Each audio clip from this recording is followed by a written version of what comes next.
কন্যাসনসচিতাং ত্রিনয়নাং পিতাং শুক্লাসিনীং হেমাভাঙ্গরুচিং শশাঙ্কমুকুটাং সচ্চম্পকশ্রদ্যুতাম হস্তির্মুদ্গর পাশবদ্ধরসলাং সম্বিভ্রতি ভূষণী ব্যাপ্তাঙ্গিং বগলামুখীং ত্রিজগতাং সপ্তমিনীং চিন্তয়ে জগজ্জননী মা বগলামুখী আদি দিনের ইষ্টদেবতা মঙ্গল দেবতা লক্ষ্মীনারায়ণ জগন্নাথ বলভদ্র সুভদ্রা সুদর্শনী চতুর্ধা মূর্তি ଦେବତା ଇଷ୍ଟଦେବୀ ମା ଜଗଜ୍ଜନନୀ ଖଣ୍ଡୁଆଳି ଯେଉଁମାନେ ଆଜିର ଏ ଆତ୍ମସମ୍ବାଦର ଦୈନିକ ରାଶିଫଳ କାର୍ଯ୍ୟକ୍ରମଟି ଦେଖୁଛନ୍ତି ଶୁଣୁଛନ୍ତି ସେମାନଙ୍କର ପାଇଁ ଆଜିର ଦିନଟି ସୁଖ ସମୃଦ୍ଧି ମାନସିକ ପାରିବାରିକ ଶାନ୍ତି ଉତ୍ତମ ସ୍ୱାସ୍ଥ୍ୟ ଓ ସମ୍ପଦର ଦିନ ହେଉ ଏହା ହିଁ ଜଗନ୍ନାଥଙ୍କ ପାଖରେ କାମନା କରି ଆରମ୍ଭ କରୁଛୁ ଆଜିର ଆମର ଦୈନିକ ରାଶିଫଳ କାର୍ଯ୍ୟକ୍ରମ। ଜୟ ଜଗନ୍ନାଥ। ଆଜି ଫେବୃଆରୀ ମାସ 17 ତାରିଖ 2026 ମସିହା କୁମ୍ଭ 5 ଦିନ ଫାଲ୍ଗୁନ ମାସ କୃଷ୍ଣପକ୍ଷ ଅମାବାସ୍ୟା ମଙ୍ଗଳବାର। ଅମାବାସ୍ୟା ତିଥି ସନ୍ଧ୍ୟା 5ଟା 31 ପର୍ଯ୍ୟନ୍ତ ରହିବ ଏବଂ ଏହାପରେ ଶୁକ୍ଳପକ୍ଷର ପ୍ରତିପଦା ତିଥି ଭୋଗ ହେବ। ଆଜିର ରାଶି ନକ୍ଷତ୍ର ଧନିଷ୍ଠା ମକର।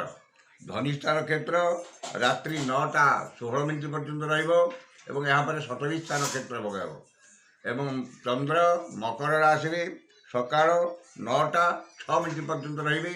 ଏହାପରେ କୁମ୍ଭ ରାଶିକୁ ସୂଚାର ହୋଇ ଗମନ କରିବେ। ଅମାବାସ୍ୟା ତିଥି ଯୋଗୁଁ ମାଛ ମାଂସ ଖାଇବା ମନା, ଖାଇଲେ ମହାପାପ। ଏ ରହିଥିଲା ଆଜିର ପଞ୍ଜିକା। ବର୍ତ୍ତମାନ ଜାଣିନେବା କେମିତି କଟିବ 12ଟି ରାଶିର ବ୍ୟକ୍ତିମାନଙ୍କର ଆଜିର ଦିନ। ପ୍ରଥମ ରାଶି ମେଷ ରାଶି। ଦଶମ ଏକାଦଶ ଚନ୍ଦ୍ର ମଙ୍ଗଳ ବାର। ମଙ୍ଗଳଙ୍କ ନକ୍ଷତ୍ର ଭୋଗ ହେଉଥିବାରୁ ଅସମ୍ଭବକୁ ସମ୍ଭବ କରିବାରେ ସମର୍ଥ ହେବେ ଏବଂ ସମସ୍ତ ଆଶା ଆକାଂକ୍ଷା ଅଭିଳାଷ ପୂର୍ଣ୍ଣ ହେବ। ମନରେ ଉନ୍ନତ ଚିନ୍ତାଧାରା ଉଚ୍ଚାଭିଳାଷ ପ୍ରକାଶ ପାଇବ ଏବଂ ଉନ୍ନତିମୂଳକ କର୍ମରେ ଧ୍ୟାନ ଅଧିକ ରହିବ। ନୂତନ କର୍ମ ଆରମ୍ଭ, ବ୍ୟବସାୟ ଆରମ୍ଭ, ବିଦେଶ ଯାତ୍ରାର ସୁଯୋଗ ଜୁଟିବ ଏବଂ ଧନ ସମ୍ପଦ ପ୍ରାଚୁର୍ଯ୍ୟ ପ୍ରତିପତ୍ତି ବୃଦ୍ଧି ପାଇବ। ଆକସ୍ମିକ ଧନଲାଭ, କୌଣସି ବିଶେଷ ସୂତ୍ରରୁ ଧନ ପ୍ରାପ୍ତି ଏବଂ ଅନ୍ୟକୁ ଦେଇଥିବା ଧନ କୃତ ଧନ ଫେରି ପାଇବେ ଏବଂ ବିଭିନ୍ନ ଉତ୍ସରୁ ଧନ ପ୍ରାପ୍ତି ହେବ। ମୂଲ୍ୟବାନ ଧାତୁ ଭୂମି ଯାନବାହନ କ୍ରୟ କରିବାର ଯୋଜନା କରିବେ ଏବଂ ସେଥିପାଇଁ ନିଜକୁ ପ୍ରସ୍ତୁତ କରିବେ। ବାଣିଜ୍ୟ ବ୍ୟବସାୟ ଓ ପରିବହନରେ ଆୟ ଅତି ଉତ୍ତମ ହେବ। କର୍ମରେ ଆଶାଠାରୁ ଅଧିକ ସଫଳତା ଓ କର୍ମସ୍ଥାନର ସମସ୍ତ ସୁବିଧା ସୁଯୋଗ ହାସଲ କରିବେ। ଯେଉଁମାନଙ୍କର ଦ୍ୱିଜା ମେଷ ସେମାନେ ସୁଫଳ ପାଇବେ। ଶୁଭ ରଙ୍ଗ ଗେରୁଆ, ସଂଖ୍ୟା 3, ଆରାଧନା ପ୍ରଭୁ ହନୁମାନ। ବୃଷ ରାଶି। ସକାଳ 9ଟା 6 ପର୍ଯ୍ୟନ୍ତ ନବମ ଚନ୍ଦ୍ର ଯୋଗୁଁ ସେହି ସମୟ ପର୍ଯ୍ୟନ୍ତ ମନ ଅସ୍ଥିର ବିଷାଦଗ୍ରସ୍ତ ଚାପଗ୍ରସ୍ତ ରହିବ ଏବଂ ପରିବାରରେ ଅଶାନ୍ତିର ବାତାବରଣ ରହିବ। ବାଣିଜ୍ୟ ବ୍ୟବସାୟରେ ମାନ୍ଦାବସ୍ଥା ଲାଗି ରହିବ। କର୍ମରେ ବିଫଳତା ଓ ସମ୍ମାନ ହାନି ଘଟିବ।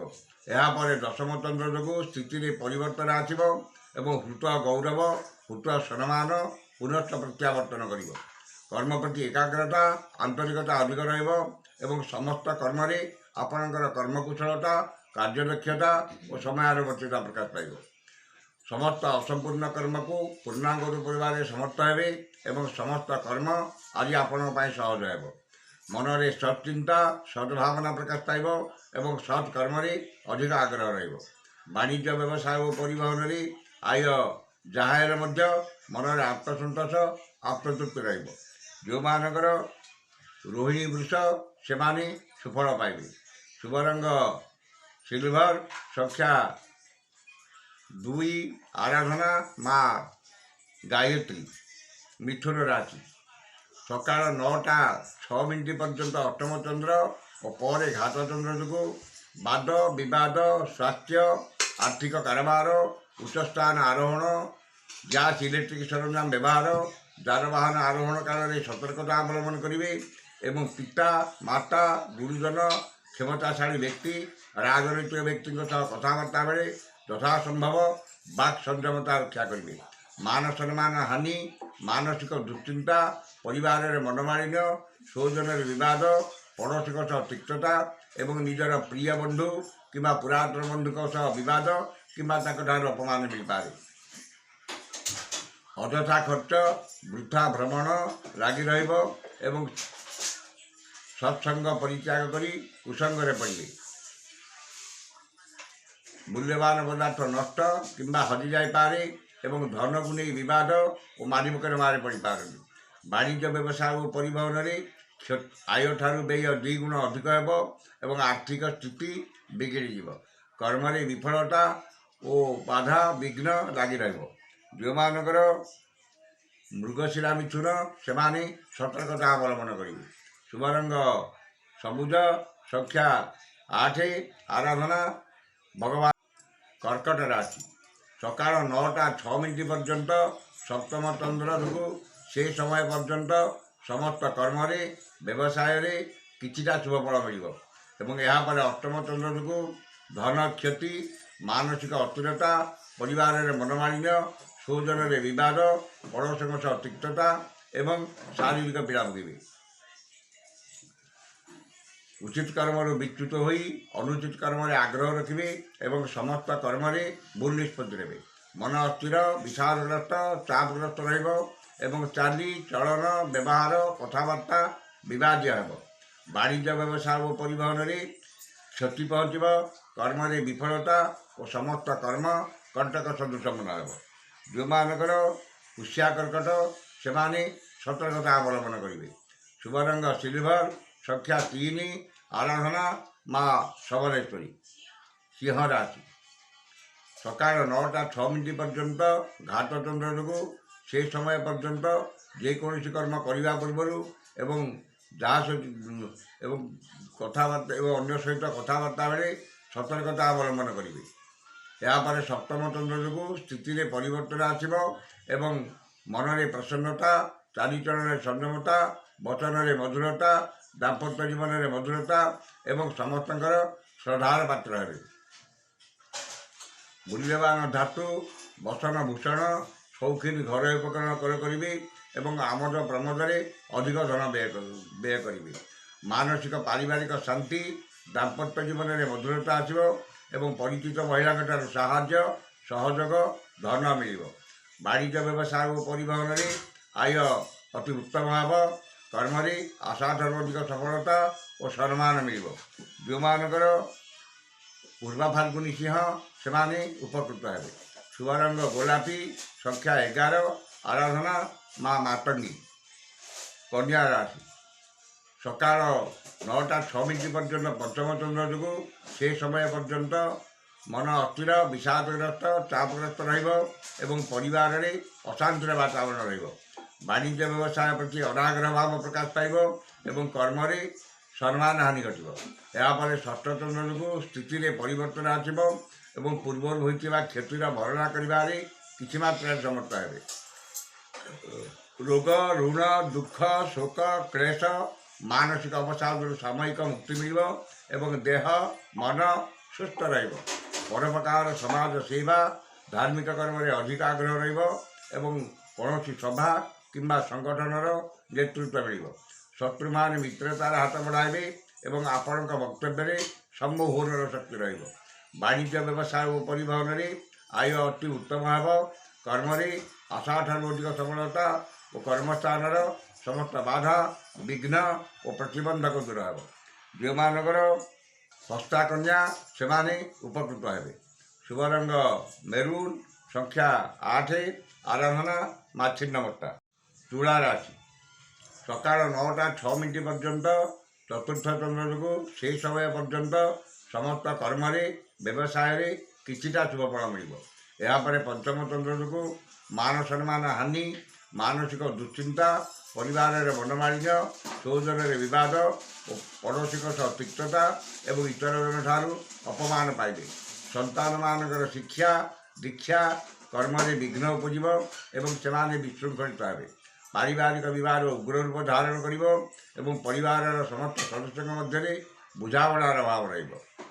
ବାଣିଜ୍ୟ ବ୍ୟବସାୟ ଓ ପରିବହନରେ ଆୟଠାରୁ ବ୍ୟୟ 2 ଗୁଣ ଅଧିକ ହେବ ଏବଂ ମନ ଅସ୍ଥିର, ବିଷାଦଗ୍ରସ୍ତ, ଚାପଗ୍ରସ୍ତ ରହିବ। କର୍ମରେ ବିଫଳତା ଓ ସହକର୍ମୀଙ୍କ ଉପହାସର ପାତ୍ର ହେବେ। ଯେଉଁମାନଙ୍କର ଚିତ୍ରାତୁରା ସେମାନେ ସତର୍କତା ଅବଲମ୍ବନ କରିବେ। ଶୁଭ ରଙ୍ଗ ନୀଳ, ସଂଖ୍ୟା 2, ଆରାଧନା ପ୍ରଭୁ ଶ୍ରୀରାମ। ବିଛା ରାଶି ତୃତୀୟ ଓ ଚତୁର୍ଥ ଚନ୍ଦ୍ର ମଙ୍ଗଳ 12 ଓ ମଙ୍ଗଳମୟ କ୍ଷେତ୍ରରେ ଭୋଗ ହେଉଥିବାରୁ ଭାଗ୍ୟରେ, କର୍ମରେ, ଆର୍ଥିକ ଅବସ୍ଥାରେ ଉନ୍ନତି ଆସିବ ଏବଂ ଧନ, ସମ୍ପଦ, ପ୍ରାଚୁର୍ଯ୍ୟ, ପ୍ରତିପତ୍ତି ବୃଦ୍ଧି ପାଇବ।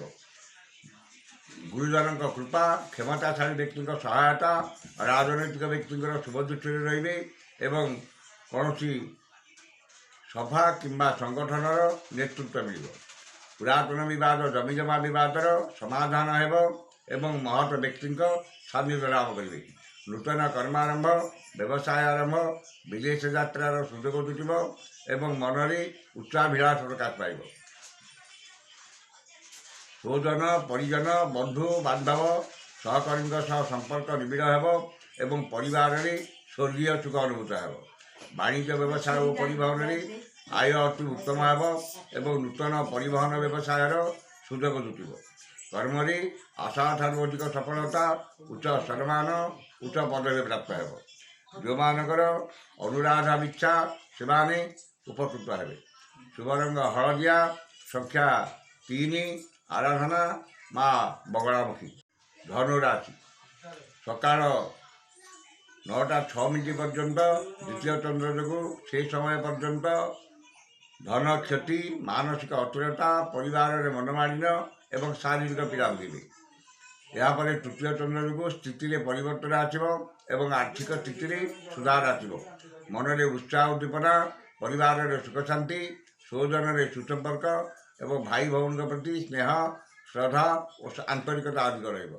ସୁଖବର, ସୁସମ୍ବାଦ ମିଳିବ ଏବଂ ସମସ୍ତ କର୍ମରେ ସୁଚିନ୍ତିତ ପଦକ୍ଷେପ ନେବେ। ମନରେ ଉନ୍ନତ ଚିନ୍ତାଧାରା, ଉଚ୍ଚାଭିଳାଷ ପ୍ରକାଶ ପାଇବ ଏବଂ ଉନ୍ନତିମୂଳକ କର୍ମରେ ଧ୍ୟାନ ଅଧିକ ରହିବ। ବାଣିଜ୍ୟ, ବ୍ୟବସାୟ ଓ ପରିବହନରେ ଆୟ ଅତି ଉତ୍ତମ ହେବ ଏବଂ ବିଦେଶ ଏବଂ ବ୍ୟବସାୟ କର୍ମରେ କୌଣସି ଦୂର ସ୍ଥାନକୁ ଯାତ୍ରା କରିବେ। କର୍ମରେ ଆଶାଠାରୁ ଅଧିକ ସଫଳତା ଓ ସମସ୍ତ କର୍ମ ଆଜି ଆପଣଙ୍କ ପାଇଁ ସହଜ ହେବ। ଯେଉଁମାନଙ୍କର ପୂର୍ବାଷାଢ଼ା ଧନୁ ସେମାନେ ଉପକୃତ ହେବେ। ଶୁଭ ରଙ୍ଗ ହଳଦିଆ, ସଂଖ୍ୟା 7, ଆରାଧନା ପ୍ରଭୁ ଗଜାନନ। ମକର ରାଶି ସକାଳ 9:06 ପର୍ଯ୍ୟନ୍ତ ଶ୍ରୀଚନ୍ଦ୍ର ଯୋଗୁଁ ସେ ସମୟ ପର୍ଯ୍ୟନ୍ତ ସମସ୍ତ କର୍ମରେ ଓ ବ୍ୟବସାୟରେ କିଛିଟା ଶୁଭ ଫଳ ମିଳିବ। ଏହାପରେ ଦ୍ୱିତୀୟ ଚନ୍ଦ୍ର ଘାତ 12 ଯୋଗୁଁ ମନ ଅସ୍ଥିର, ବିଷାଦଗ୍ରସ୍ତ, ଚାପଗ୍ରସ୍ତ ରହିବ ଏବଂ ଶାରୀରିକ ପୀଡ଼ା ଭୋଗିବେ। ଧନ କ୍ଷତି, ମାନସିକ ଅସ୍ଥିରତା, ପରିବାରରେ ମନମାଳିନ୍ୟ, ସ୍ୱଜନରେ ବିବାଦ ଏବଂ ପଡ଼ୋଶୀଙ୍କ ସହ ତିକ୍ତତା ଏବଂ ଆର୍ଥିକ ଠକାମିରେ ପଡ଼ିବେ। ଅନ୍ୟଠାରୁ ଆଣିଥିବା ଧନ ଫେରାଇବାରେ ଅସମର୍ଥ ହେବେ ଏବଂ ଅନ୍ୟକୁ ଦେଇଥିବା ଧନ ପାଇବାରେ ବିଫଳ ହେବେ। ଅଯଥା ଖର୍ଚ୍ଚ, ବଦଖର୍ଚ୍ଚ, ପରିବାରର ଖର୍ଚ୍ଚ ଭାର ବୃଦ୍ଧି ପାଇବ ଏବଂ ଖର୍ଚ୍ଚ ଭାରରେ ଅତିଷ୍ଠ ହୋଇ ଋଣ କରିବାକୁ ପଡ଼ିପାରେ। ବାଣିଜ୍ୟ, ବ୍ୟବସାୟ ଓ ପରିବହନରେ କ୍ଷତି ପହଞ୍ଚିବ। କର୍ମରେ ବିଫଳତା ଓ ବାଧାବିଘ୍ନ ଉପୁଜିବ। ଯେଉଁମାନଙ୍କର ଧନିଷ୍ଠା ମକର ସେମାନେ ସତର୍କତା ଅବଲମ୍ବନ କରିବେ। ଶୁଭ ରଙ୍ଗ ବାଇଗଣୀ, ସଂଖ୍ୟା 6, ଆରାଧନା ମା ଦୁର୍ଗା। କୁମ୍ଭ ରାଶି ଦ୍ୱାଦଶ ଚନ୍ଦ୍ର ଓ ଶ୍ରୀଚନ୍ଦ୍ର ଉଭୟ ଭୋଗ ହେଉଥିବାରୁ ମନରେ ପ୍ରସନ୍ନତା, ଚାଲିଚଳନରେ ସଂଯମତା, ବଚନରେ ମଧୁରତା ଏବଂ ସମସ୍ତ କର୍ମରେ ସ୍ୱଚ୍ଛତା ଓ ସମୟାନୁବର୍ତ୍ତିତା ଆପଣାଇବେ। ଅପବ୍ୟୟ, ଅପବାଦ, ଅପଦୋଷରୁ ସାମୟିକ ମୁକ୍ତି ମିଳିବ ଏବଂ ଅଯଥା ଖର୍ଚ୍ଚ, ବଦଖର୍ଚ୍ଚ, ପରିବାରର ଖର୍ଚ୍ଚ ଭାର କମ୍ ରହିବ। ମୂଲ୍ୟବାନ ଧାତୁ, ବସନ ଭୂଷଣ, ଭୂମି, ଯାନବାହନ କ୍ରୟ କରିବେ ଏବଂ ଉନ୍ନତିମୂଳକ କର୍ମରେ ଧନର ବିନିଯୋଗ କରିବେ। ବାଣିଜ୍ୟ, ବ୍ୟବସାୟ ଓ ପରିବହନରେ ଆୟ ଅତି ଉତ୍ତମ ହେବ ଏବଂ ଆୟର କିଛି ଅଂଶ ସଞ୍ଚୟରେ କିମ୍ବା କୌଣସି ଆର୍ଥିକ ସଂସ୍ଥାରେ ବିନିଯୋଗ କରିବେ। କର୍ମରେ ଆଶାଠାରୁ ଅଧିକ ସଫଳତା ଓ ସମସ୍ତ କର୍ମ ଆଜି ଆପଣଙ୍କ ପାଇଁ ସହଜ ହେବ।